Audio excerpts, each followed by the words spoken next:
좀 전에 이야기했던 사드 문제를 한번 좀 더 이야기를 진지하게 해봐야 됩니다. 실제로 지금 현재 실행범, 누가 지시했건 실행범은 황교안으로 보이고 그 황교안에 의해서 이제 실행하고 있는 자들, 한민구라든지 이런 자들이 최근에 사드 문제가 급박하게 돌아가고 있어요.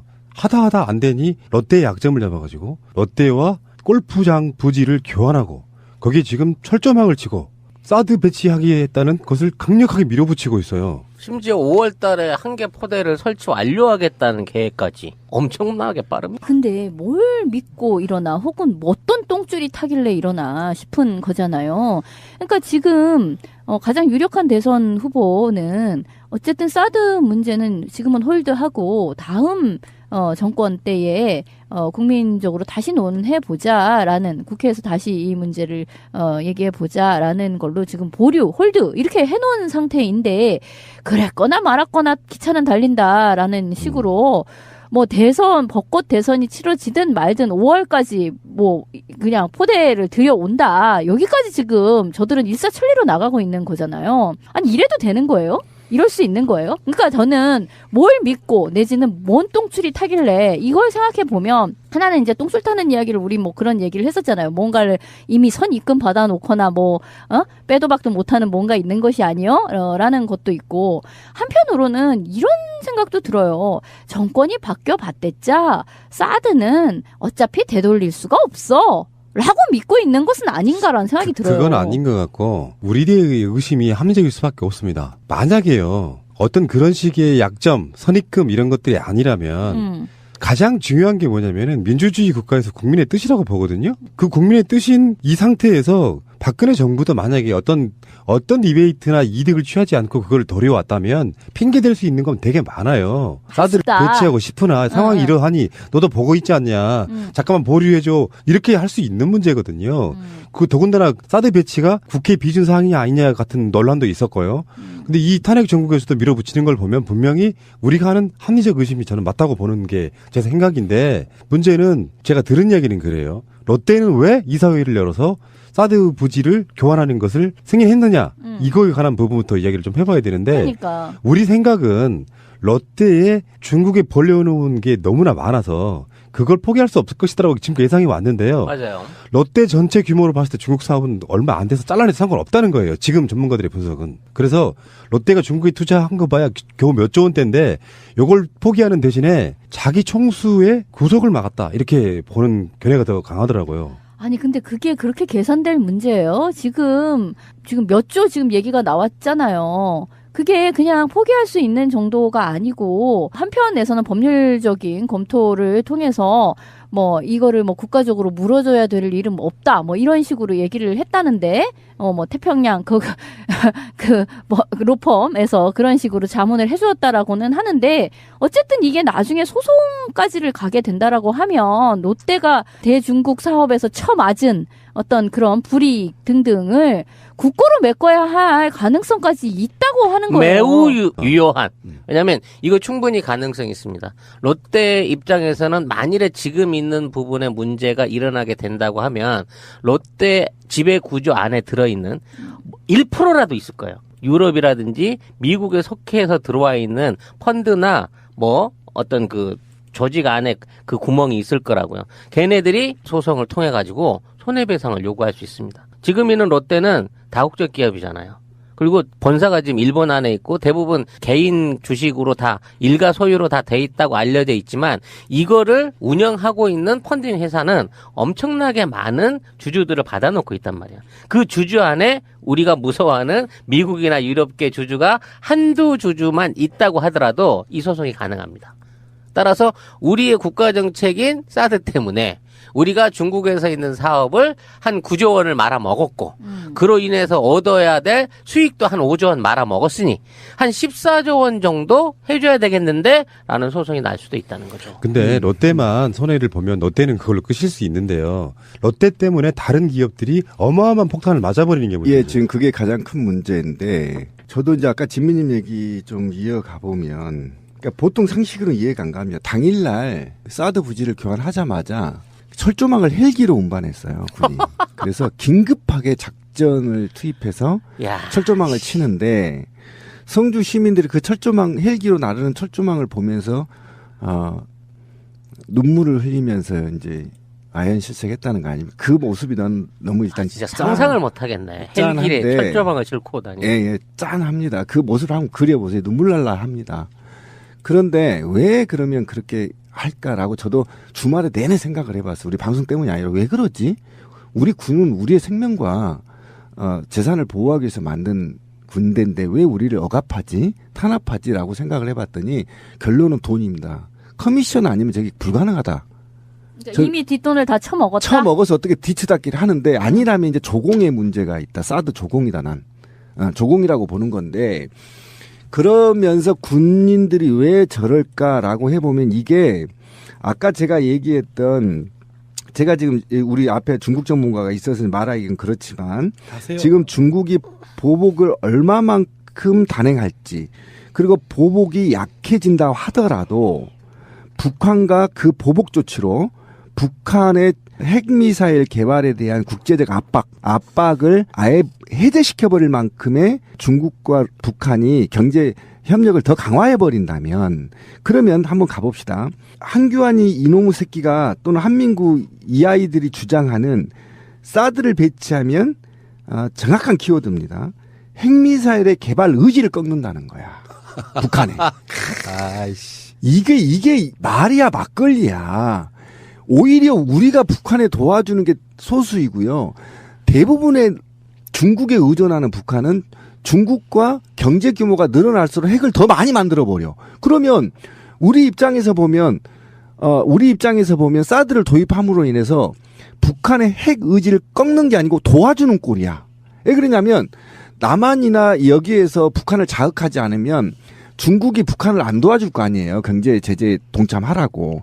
그런데 이제 명분이 생긴 거야. 중국은 경제 제재에 나 못해. 니네들 새끼야 내 코앞에다가 엑스밴드 설치해놓고 무슨 너 북한을 내가 하라는 거야.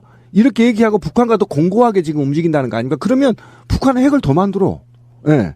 그 이런 새빨간 거짓말들을 대한민국 국군 수장, 국무총리, 대통령 권한 대행이 하고 있다라는 게 미쳐버리겠는 겁니다. 그러니까 제가. 성질 같으면은 우리가 지금까지 사드 이야기는 아마 수백 번 했을 거예요. 그렇죠. 한국에 쏠 핵미사일은 고고도로 쏠 이유가 없다. 그런 멍청한 짓을 왜 해요? 공중에 떠 있는 시간이 길수록 요격될 가능성이 높은데 사드로 맞아가야 될 미사일이 아니다. 그게 첫 번째인 거고. 두 번째는 이게 북한의 핵미사일을 막는다는 핑계로 사실 중국은 다 알고 있는 거 아니에요. 그렇죠. 중국 감시 또는 네. 중국의 핵을 막겠다는 그런 의도를 뻔뻔히 드러내고 있는 거에 대해서 우리나라 황교안이라든지 한민구를 제외한 몇 사람을 제외하고 나면 사실 좀 관심이 있는 사람은 그게 북핵용이 아니라는 걸 너무나 잘 알고 있는데 경제를 이렇게까지 망가뜨려 가면서까지 지금 실제 중국에 있는 지인들한테서 턱이 들어오고 있는데요. 오늘 모든 언론 매체 안에서 탑 기사들이 사드 얘기고 SNS 안에서 사드에 관련된 토론방이 엄청나게 활성화되고 있다고 합니다. 그리고 심지어 몇몇 지역에서는 한국인 가게들이 문을 접기 시작했고요. 아까 말씀하신 대로 롯데 홈페이지가 쇼핑몰에서 사라지거나 롯데 면세점 홈페이지가 다운되는 이런 류의 사태들이 계속 이어나고 있어요. 근데 이거는 굉장히 개인적인 활동일 가능성이 크고요.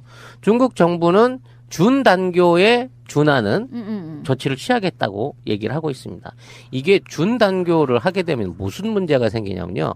각 상대방 나라에 있는 기업들이나 개인들이 돌아가야 돼요.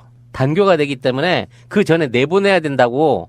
안 나가고 있으면 얘들이 불법 체류자가 돼버리는 거고, 돼버리면 얘들을 다 찾아내갖고 수용소에 몰아 넣어야 돼요. 자발적으로 안 나가면. 지금 우리가 이재용이 구속이 안 되니까 환호했던 보수단체들한테 한번 물어보고 싶어요. 롯데는 어떻게 생각하느냐? 롯데 하나의 그 결정 때문에 다른 기업들, 대기업 포함 다른 기업들이 장사를 아예 못 해먹게 생겼는데 그들은 어떤 생각일지 한번 물어보고 싶은 거예요. 그들이 옹호해야 되는 것이 정권인지 아니면은 대기업들인지 한번 물어보고 싶은데 여기서도 어떤 이야기를 할 수 있는 논리적인 근거가 없어 보이거든요. 저쪽 입장이라는 게.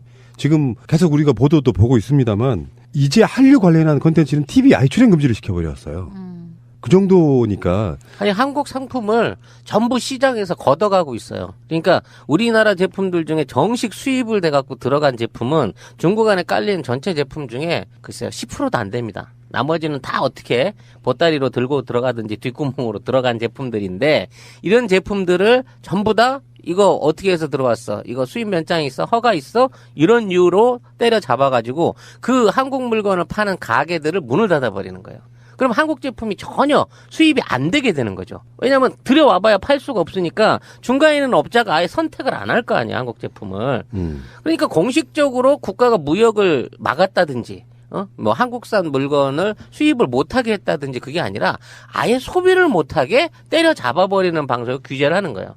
그럼 이제 거꾸로 중국에서 들어오는 뭐 여러 가지 뭐 해산물이라든지 식품 종류들 많잖아요. 그 개들이 문 닫을까요? 안 닫아요. 왜? 어차피 그거 닫아버리면 그거 파는 농민들이 손해보니까 결국 자기네 건 계속 팔아먹게 우선 놔두고 우리가 중국에 팔아먹고 있던 물건들 작년 한 해만 딱 대중국 수출 30% 이상 줄었거든요. 올해는 거의 80% 이상 줄어든다고 봐야 됩니다. 예, 지금 관광객도 수도 지금 줄인다고 급감하고 하고. 있죠. 예, 급감하고 있고 지금 그러니까 제가 너무 열받는 건 뭐냐면 그러니까 대한민국의 지금의 박근혜 관료들은 제 표현에 의하면 식민지 국가, 지배 국가인 미국한테 할 말이 있다는 겁니다. 아, 니네 빨리 사드 가, 새끼야. 내가 커미션 줬잖아. 이렇게 하면, 야, 지금 한국이 사드 배치할 때냐. 지금 대통령이 탄핵됐는데 좀 봐주라. 다음 정부에 좀 해봐라. 이렇게 해서 자기 모면을 할 수 있는 겁니다. 그렇잖아요. 3개월을 못 기다립니까? 지금, 아니면 13일까지라도 좀 기다려달라. 헌재가 만약에 하면 그 이후에 한번 얘기를 해보고, 안 되면, 이렇게라도 지금 자기를 자기 방어를 좀 할 수 있고 쓱 빠질 수가 있는 거고 그다음에 미국도 그걸 알고 있을 거 아닙니까 다 한국의 정치적인 급변한 상황이 그래 그럼 좀 오버하지 말고 좀 기다려 보자 뭐 이렇게 해서 넘어갈 수 있단 말이에요. 그러고 나서 중국과 경제적인 이득 실익을 취하면 된단 말이에요. 근데 우리 그 전에 중국과 북한에 앞으로 40년 동안 먹고 살 게 있으니까 뭐 중국과 관계해야 된다 막 이렇게 했는데 지금 찌라시님 얘기한 대로 보면 이보다 더 심각해요. 찌라시님 얘기한 것보다 실제로 더 심각 관광객 줄이거나 또는 면세점이나 포털 사이트에서 전부 롯데를 내려버린다는 겁니다. 지금. 그리고 지금 오늘도 소식이 들어온 게 롯데 사탕을 다 불어버렸다는 겁니다. 수입을 지금. 이렇게까지 하고 있는데 얼마나 지금 경제의 위기가 지금 5월 경제위기설이 나오고 있는 이걸 부추기는 거 아닙니까 지금 사드 하나로? 그러니까 커미션설 첫 번째 유력하고요. 거기에 동반되는 효과가 하나 더 있습니다. 이게 마지막 대선 전략이다. 맞아요. 제가 그렇게 지금 이 상황이 벌어지면 분명히 야권이나 이런 데서 격렬하게 저항하잖아요. 그렇게 되면 대선 아젠다가 되고 아니 북한의 핵을 막겠다는데 김정남 피살 사건도 그거 아닙니까? 저 잔악한 무도한 놈들을 그 분위기에 롯데가 이사회에서 승인해 준 거랑 좀 연관이 있거든요. 그러니까 마지막 대선 전략 아젠다로서 사드에 대한 격렬한 어떤 반응을 부추기겠다. 이런 의도도 분명히 전 있어 보이는 거예요. 일단 쌍피 그들 입장에선 그래서 야당 후보들이 격렬하게 반발해 주기를 막 기다리는 것 같은 그런 느낌. 그래서 보수 세력들을 결집시키는 용도로도 쓰고 있다. 저는 그렇게 봅니다. 그러니까 그것이 여러 가지 용도로 하는데 이 사드가 간단한 문제가 아니에요. 우리가 지금 방송에서 털기가 어려운 문제지만 동북아 전체의 긴장감을 조성시키고 아까 제가 얘기했듯이 극우 세력들 이런 자들이 득세할 수 있는 메커니즘을 만들어가고 있고 이게 본선에서 이제 이것이 만약에 북한에서 예를 들면요. 본선 게임에서 선거 한 5일 놔두고 간첩단 사건이나 또는 북한에서 뭐 노동미사일이나 쏘면 우리 군이 긴장감을 확 올려버릴 수 있단 말이에요. 지금 또 훈련 기간이지 않습니까? 한미연합. 그러니까 이런 측면에서 봤을 때 굉장히 안보상의 불안한 상태에서 대선을 치르면요. 과거 통계에 따르면 5% 정도가 보수층으로 간다는 겁니다. 평균적으로. 그러니까 그 정도의 이익이 사항을 만들기 위한 거라는 거예요. 뭐 여담 같은 게 하나 나왔는데 인천공항 면세점이 작년 매출이 2조 3천억으로 세계 1위였다고 하는데 심지어 루이비통은요 하루에 2억 원어치가 팔릴 정도라는데 사실 생각해보면은 거기에 오는 사람들 중에 다수는 중국인들이에요. 맞아요. 근데 이제 중국인들이 안 오기 시작하면 줄어들 거고 또 갑자기 문득 떠오르는 게 하나 있는 게 인천공항 같은데 민영화 하려고 엄청 노력했지 않습니까? 서비스 평가 세계 1위를 수년째 해오던 것을 뭐 그 민영화 시키려고 그렇게까지 노력을 했던 거랑 사드 문제는요 그들의 정책하고도 안 맞아요. 자유시장 경제 이런 거에 안 맞는다고 국익이 안 되는 짓거리를 저렇게 하고 있는 그래서 제가 조공이라고 한 거예요. 조공 집단의 설명이 안 돼. 예. 집단 이익이나 사회 커미션.